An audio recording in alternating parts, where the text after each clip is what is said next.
Hello everyone, मैं हूँ रीटा उपाध्याय और आपका एक बार फिर से स्वागत है सर श्यामलाल चौधरी जी के इस चैनल पर। एमपीपीएससी के लिए जो निःशुल्क क्लास स्टार्ट कराई जा रही है उसमें मैं आपको यूनिट 3 पढ़ा रही हूँ, जो कि मध्य प्रदेश का भूगोल। तो इससे संबंधित मध्य प्रदेश की भौगोलिक स्थिति के बारे में मैं आपको एक लेक्चर दे चुकी हूँ, और अगर आपने वो वीडियो नहीं देखा है तो प्लीज़ आप पहले उसे देख लीजिए। आज हम पढ़ेंगे मध्य प्रदेश के शैल समूह के बारे में। तो सबसे पहले हम उसमें पढ़ेंगे आर्कियन क्रम की चट्टानों के बारे में। तो ये आर्कियन क्रम की जो चट्टानें हैं वो आद्य महाकल्प की चट्टानें हैं, और आद्य या आर्कियन दोनों का ही अर्थ क्या होता है? सर्वाधिक प्राचीन होता है। इसीलिए इन्हें पृथ्वी की प्रथम चट्टानें या पैतृक चट्टानें भी कहते हैं। और यह चट्टानें जो होती हैं वो जीवाश्म रहित चट्टानें हैं, क्योंकि जब इनका निर्माण हुआ था इन चट्टानों का, तब जीवों का निर्माण नहीं हुआ था, इसीलिए इसमें किसी भी जीव के जीवाश्म नहीं पाए जाते हैं। यह जीवाश्म रहित चट्टानें होती हैं, ये आपको ध्यान रखना है। और ये प्राथमिक चट्टानें हैं, ये भी आपको ध्यान रखना है। और मध्य प्रदेश में सर्वाधिक विस्तार जो है वो आर्कियन चट्टानों का ही होता है। और अगर इनकी स्थिति के बारे में देखें कि कहाँ पर मध्य प्रदेश में कि किस क्षेत्र में आर्कियन क्रम की चट्टानें पाई जाती हैं, तो यह चट्टानें जो हैं वो मध्य प्रदेश के बुंदेलखंड का जो क्षेत्र है वहाँ पर पाई जाती हैं। अब बुंदेलखंड का जो क्षेत्र है तो उसमें यह चट्टानें जो हैं वो बुंदेलखंड नीस के रूप में पाई जाती हैं। किस रूप में पाई जाती हैं? बुंदेलखंड नीस के रूप में पाई जाती हैं। और जो ये नीस है उसे बंगाल गुंबद या डोम नीस के नाम से भी जाना जाता है, यह इसका उपनाम है। कभी कभी एग्ज़ाम में पूछ लेते हैं, इसलिए मैंने आपको सिर्फ नॉलेज के लिए इसमें बता दिया कि नीस को बंगाल गुंबद या डोम नीस भी कहते हैं। अब जो आर्कियन क्रम की चट्टानें हैं उनमें कौन कौन से खनिज पाए जाते हैं? तो उसमें प्रमुख रूप से ग्रेनाइट, नीस, क्वार्टाइज, शिस्ट और डाइक खनिज पाए जाते हैं। अब एक्चुअली क्वार्टाइज और डाइक लिखने में थोड़ा सा प्रॉब्लम हो रहा था कीपैड में मेरे, तो कीबोर्ड द्वारा मैं लिख नहीं पा रही थी, इसलिए जैसा भी लिखते बना मैंने लिख दिया। आप इसको ठीक कर लीजिएगा। चलिए ठीक है, आगे बढ़ते हैं। अब अगर हम इसका देखें मैप में कि आर्कियन क्रम की चट्टानें कहाँ पाई जाती हैं, तो वो पाई जाती हैं बुंदेलखंड क्षेत्र। अब बुंदेलखंड क्षेत्र कहाँ है मध्य प्रदेश में? तो बुंदेलखंड का क्षेत्र जो है वो ये जो एरिया होता है वो बुंदेलखंड का क्षेत्र कहलाता है, और इसी जगह पर आर्कियन क्रम की चट्टानें पाई जाती हैं। अब आगे बढ़ते हैं। सेकंड है हमारा धारवाड़ शैल समूह। तो ये धारवाड़ शैल समूह जो है वो भी आद्य महाकल्प के चट्टानों का ही एक भाग है।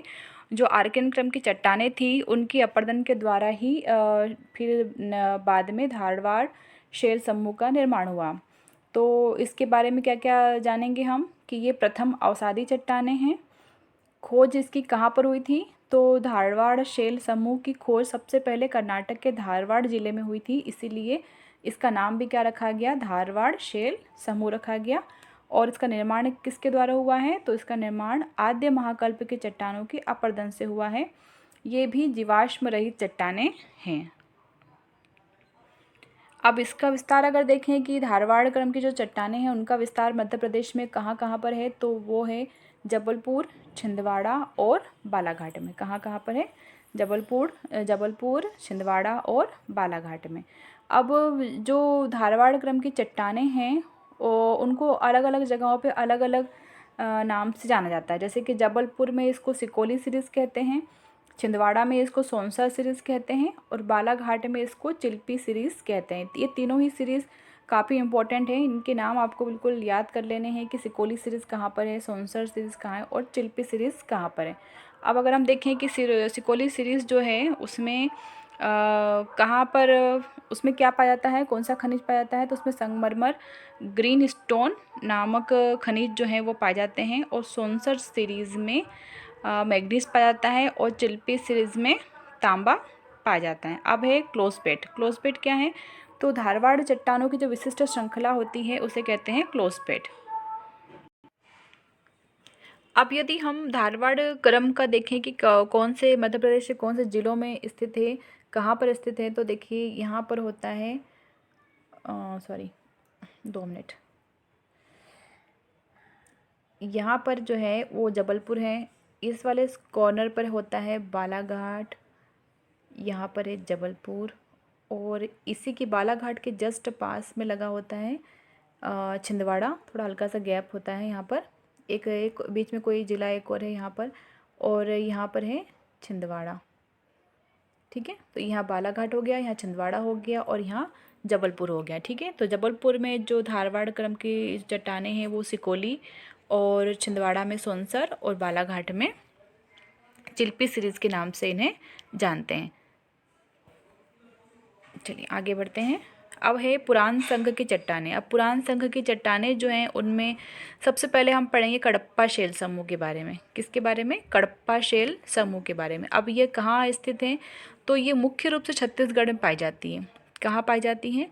मुख्य रूप से छत्तीसगढ़ में पाई जाती हैं। और मध्य प्रदेश में अगर देखें कि मध्य प्रदेश में कौन से ज़िलों में पाई जाती हैं कडप्पा शेल समूह की चट्टानें, तो वो पाई जाती हैं बिजावर, पन्ना, बिजावर, पन्ना में और ग्वालियर में। अब बिजावर, पन्ना यानी कि पन्ना में क्या मिलता है सबको पता होगा शायद ये तो, और जिन्हें नहीं पता हो तो वो जान ले कि पन्ना जो क्षेत्र है वो हीरे के उत्पादन के लिए प्रसिद्ध है। हमारे मध्य प्रदेश में एकमात्र ऐसा जिला है जहाँ पर हीरा प्राप्त होता है। तो जो बिजावर सीरीज़ है मध्य प्रदेश की, जो पन्ना में स्थित है, तो वहीं से हमें हीरा प्राप्त होता है। तो ये कडप्पा शेल समूह की चट्टानों में ही पाया जाता है। अब दूसरा देखें तो पुरान संघ की चट्टानों में, तो दूसरा टाइप है विंध्यन शेल समूह। अब जो विंध्यन शेल समूह है वो पुरान संघ का मुख्य शेल समूह है। किसका मुख्य शेल समूह है? पुरान संघ समूह का मुख्य शेल समूह है। और विंध्यन जो पर्वतमाला है हमारी, उसी के नाम पर इस शेल समूह का नामकरण किया गया है। और मध्य प्रदेश की दूसरी सर्वाधिक पाई जाने वाली चट्टानें कौन सी हैं? तो वो है विंध्यन शेल समूह। और पहली चट्टानें कौन सी थी जो सर्वाधिक मात्रा में मध्य प्रदेश में पाई जाती है? तो वो है आर्कियन क्रम की चट्टानें। और आर्कियन क्रम की चट्टानों के बाद अगर कोई चट्टानें ज़्यादा मात्रा में पाई जाती है तो वो है विंध्यन शेल समूह की चट्टानें। अब इनका विस्तार अगर देखें कि विंध्यन शेल समूह का जो विस्तार है वो कहाँ से कहाँ तक है, तो वो पूर्व से लेकर के पश्चिम तक विंध्यन शेल समूह पाई जाती है।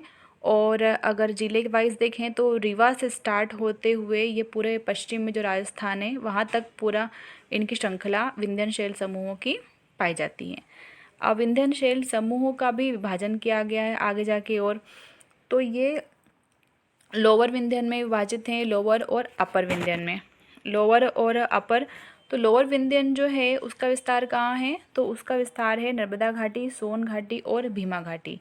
ये तीनों घाटियों में लोअर विंध्यन शेल समूह पाया जाता है। और इसमें किसकी अधिकता होती है? तो इसमें बालू पत्थर की अधिकता होती है। अब अपर विंध्यन, तो अपर विंध्यन जो है इसका विस्तार नर्मदा के उत्तर में कैमूर, रीवा तथा भांडेर सीरीज़ के रूप में पाया जाता है। जो नर्मदा नदी है हमारी उसके उत्तर में सिचुएटेड है कैमूर, और उसके दक्षिण की साइड सिचुएटेड है कौन?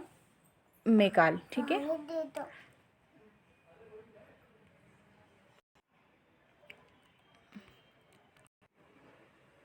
ठीक है। इसका अपर विंध्यन का विस्तार देखा हमने कि नर्मदा के उत्तर में कैमूर, रीवा तथा भांडेर सीरीज के रूप में पाया जाता है अपर विंध्यन। और इसमें अधिकता किसकी होती है? तो इसमें इमारती पत्थर पाया जाता है। ठीक है, तो ये है विंध्यन शेल समूह का विभाजन, लोअर विंध्यन और अपर विंध्यन। अब हम देखते हैं कि मैप में ये कहाँ पर स्थित हैं। तो देखिए लोअर विंध्यन जो है वो पूरा ये वाला जो क्षेत्र है कौन सा? सोन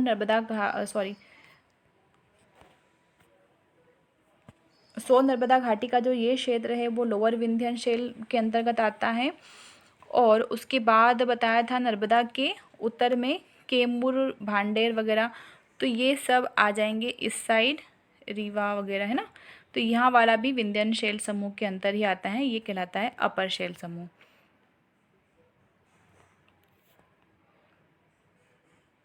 ओके, अब हम बढ़ते हैं आर्य शेल समूह के अंदर। अब आर्य शेल समूह भी के अंदर भी काफ़ी सारे शेल समूह पाए जाते हैं। तो पहला है इसके अंदर गोंडवाना शेल समूह। अब गोंडवाना शेल समूह जो है वो सतपुड़ा तथा बघेलखंड पठार में विस्तृत है। कहाँ विस्तृत है? सतपुड़ा और बघेलखंड पठार में विस्तृत है। इसका विभाजन भी किया गया है किसका? गोंडवाना शेल समूह का।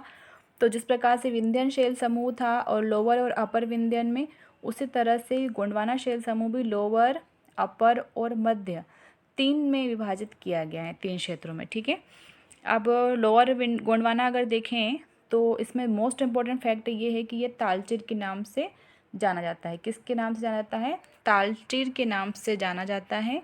और जो पेंच घाटी और मोह पानी कोयला क्षेत्र है वह लोअर गोंडवाना क्षेत्र के अंदर ही आते हैं, और सोन महानदी घाटी तथा सतपुड़ा क्षेत्र जो है वो लोअर गोंडवाना के अंतर्गत आता है। ठीक है। अब मध्य गोंडवाना के बारे में अगर जाने तो क्या है इसके अंदर, तो इसका समुचित विकास जो है सतपुड़ा क्षेत्र में हुआ है, और इसमें लाल बालू पत्थर की अधिकता होती है। लोअर गोंडवाना में किसकी थी? कोयले की थी, और मध्य गोंडवाना में किसकी है? लाल बालू पत्थर की अधिकता है। ठीक है।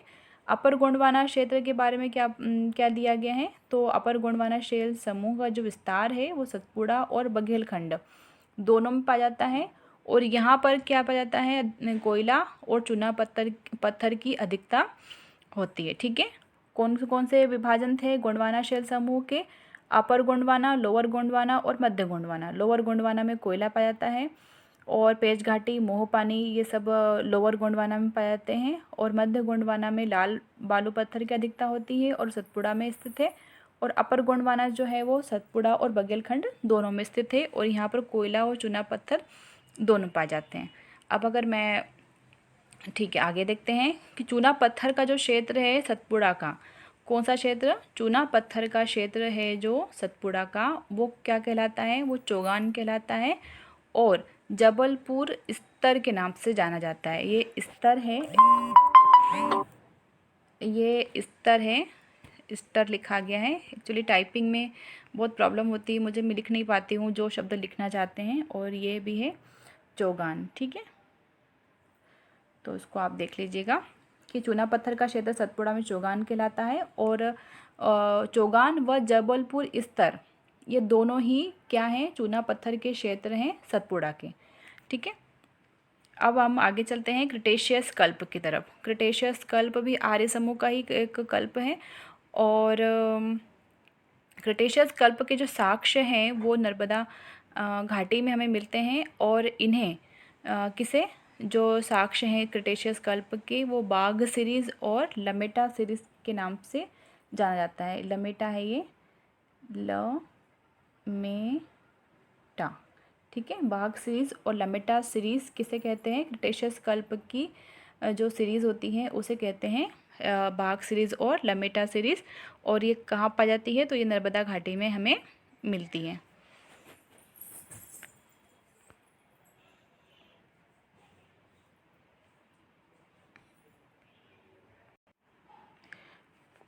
अगर हम उसे मैप में देखें कि जो गोंडवाना क्षेत्र हैं तो लोअर गोंडवाना कहाँ पर स्थित है, तो देखिए ये वाला जो क्षेत्र होता है वो होता है महानदी और सोन घाटी वाला क्षेत्र, और ये पूरा जो नीचे का पार्ट होता है वो होता है सतपुड़ा के अंतर्गत आता है। ठीक है। तो यहाँ पर पाया जाता है लोअर गोंडवाना। ओके। और अब हम मध्य गोंडवाना की बात करें तो मध्य गोंडवाना कहाँ बताया है? सतपुड़ा के क्षेत्र में पाया जाता है मध्य गोंडवाना। और अगर हम अपर गोंडवाना के बारे में बात करें तो अपर गोंडवाना जो कहाँ है? ये वाला क्षेत्र जो है, ये वाला इधर का साइड का ये वाला होता है बघेलखंड पूरा हमारा, और ये होता है सतपुड़ा। ठीक है। तो ये पूरी पट्टी मतलब नीचे नीचे क्या मान लीजिए कि वो है अपर गोंडवाना। अब आगे चलते हैं तृतीयक शैल समूह के बारे में पढ़ते हैं हम। तो तृतीयक शैल समूह जो है वो इसी के टाइम पर क्या हुआ था? दक्कन का जो पठार है हमारा, भारत का दक्कन का पठार और हिमालय का आकार इसी समूह की शैलों द्वारा इन्हें प्राप्त हुआ था। हिमालय जो जहाँ पर सिचुएटेड है वहाँ पहले क्या हुआ करता था? एक टेथिस नामक सागर हुआ करता था। तो यही बस अपर्दन होते गए, निक्षेपण होते की क्रियाएं होती गई, और आगे जाके वहाँ पर एक पर्वत खड़ा हो गया जो कि हिमालय के नाम से जाना जाता है। तो वो तृतीयक शैल समूह के काल में ही बना था। अब है दक्कन ट्रैप। तो दक्कन ट्रैप के बारे में देखें तो भारत के जो भूगोल है उसमें पढ़ने को मिलेगा। पर यहाँ थोड़ा थोड़ा बता देती हूँ मैं आपको कि दक्षिण प्रायद्वीपीय भारत का जो ऊपरी हिस्सा है वो दक्कन ट्रैप कहलाता है, और जो निचला धंसा हुआ क्षेत्र यह निचला धंसा हुआ क्षेत्र है। क्या है, एक तो ये दक्षिण प्रायद्वीपीय भारत का ऊपरी हिस्सा है और यह एक धंसा हुआ क्षेत्र है, और इसका निर्माण किसके द्वारा हुआ है, तो इसका निर्माण हुआ है क्रिटेशियस काल के काल में। ठीक है, और दक्कन का विभाजन किया गया है, तो दक्कन का विभाजन तीन में किया गया है, निचला ट्रैप, मध्यवर्ती ट्रैप और ऊपरी ट्रैप। तो निचला जो ट्रैप है वो हमारे मध्य प्रदेश में नर्मदा घाटी जो क्षेत्र है वो पूरा दक्कन का निचला ट्रैप कहलाता है। मध्यवर्ती ट्रैप मालवा पठार और मध्य भारत का जो पठार है उसमें स्थित है, और जो ऊपरी ट्रैप है वो भी कहाँ पर स्थित है, मालवा के पठार में स्थित है, जो हमारे मध्य प्रदेश में है। ठीक है, अगर हम इसको दोनों को मैप में देखें तो देखिए ये प्रायद्वीपीय पठार हो गया। ठीक है, ये हो गया हमारा पूरा प्रायद्वीपीय पठार है ना। तो इसका जो ऊपरी हिस्सा है ये वाला कहलाता है दक्कन ट्रैप। ठीक है, और यहीं पर हमारा इसी साइड हमारा मध्य प्रदेश भी स्थित है। तो जो निचला जो भाग है वो कहलाता है निचला दक्कन ट्रैप है वो नर्मदा घाटी हो गई। ठीक है, और ये जो दो हो गए कौन से, मध्यवर्ती और अपर, है ना, ये दोनों हो गए किसमें, ऊपरी और मध्यवर्ती दक्कन ट्रैप, ये हो गया मालवा का पठार और मध्य भारत का पठार। ठीक है, तो ये था हमारा आज का लेक्चर। और हाँ, एक बात और रह गई थी, पिछले वीडियो में मैं आपको एक शब्द बताना भूल गई थी कि भू आवेष्टित मध्य प्रदेश क्या है, एक भू आवेष्टित राज्य है। तो देखिए यह हमारा जो मध्य प्रदेश है वो उसकी सीमा जो है, देखिए आप चारों तरफ से ये पूरा घिरा हुआ है किसी ज़मीन के द्वारा, है ना। तो मतलब ऐसा क्षेत्र जो चारों तरफ से किसी ज़मीन से घिरा हुआ हो तो उसे कहते हैं हम भू आवेष्टित। ना तो इसकी सीमा किसी जलीय सीमा से लगती है, जलीय क्षेत्र से लगती है, और ना ही किसी अंतर्राष्ट्रीय सीमा से लगती है, इसलिए यह एक भू आवेष्टित राज्य कहलाता है। और एक पिछले वीडियो में जो गोंडवाना क्षेत्र बता रही थी, तो वो मेरा पेन जो है वो वही लाल रेड कलर का ही था, इसलिए ढंग से दिख नहीं रहा था।